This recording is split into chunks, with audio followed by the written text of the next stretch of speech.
Khan, the founder and executive director of Ceasefire Don't Smoke Your Brothers and Sisters Alliance as well, and American I Can, which is Jim Brown's program. Chief, you heard what the young brothers have said, that we had turned around in our organization, but yet I never hear anything coming from law enforcement about the good works that Ceasefire has done. So today, being that you've been knowing the organization long, anybody up there, I would like for you to speak on that. And the other piece, I need an update letter, Chief, because they're not your officers, not paying any attention to this.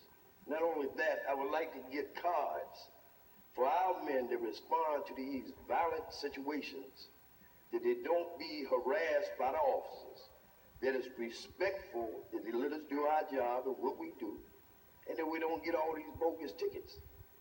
So if you could address the first piece, I'd appreciate it.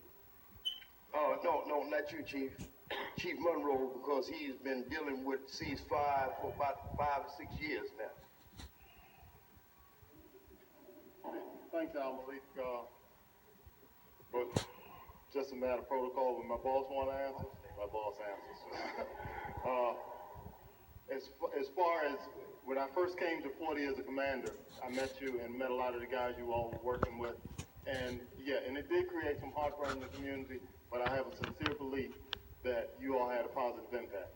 Because what we as the police had a problem with, and I can sit, this is an open forum, you know, the guys who you deal with who shoot each other are not the guys who sit in church.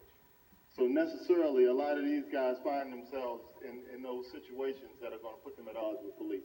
But I will say you and your organization, I believe, had an impact on reducing the level of violence. Now, as far as the cards and understanding, you know, what you all do at scenes, that's something we can sit down and talk to, because it's a lot more complex than me just saying, here's a card, because you all have your work to do, we have our work to do at a crime scene, and sometimes those things can clash. So I'll be more than willing to sit down with you, some of the guys you're working with, and we can talk about what needs to be done so there can be some type of intervention at crime scenes, but after the scene is handled. And as you know, we've had a couple of bumps of heads where that didn't all work out. So I don't want to stand here and say, yeah, we're just going to do this, but I'm more than willing, and we can sit down right away and begin working through that process, because we do have an intervention program with the East of the River clergy. And Ceasefire is welcome to become a member of FIBCAP, which is a faith-based community action partnership, which is the west of the river equivalent to the east of the river component.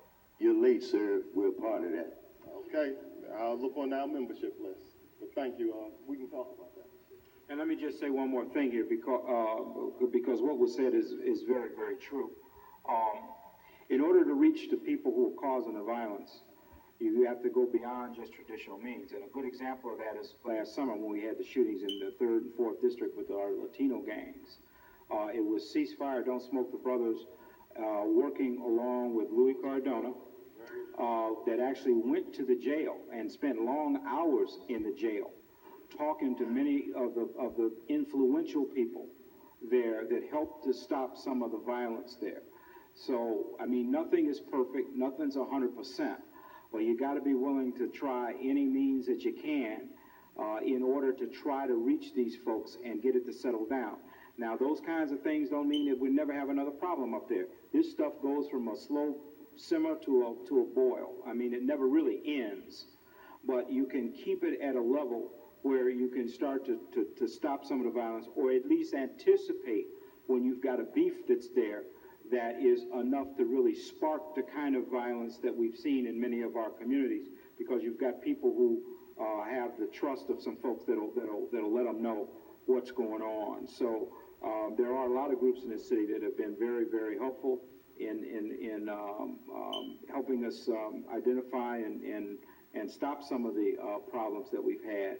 And we've got to do more of that and some other things in addition to that in order to be able to really make a permanent dent in the kind of violence. So thank you.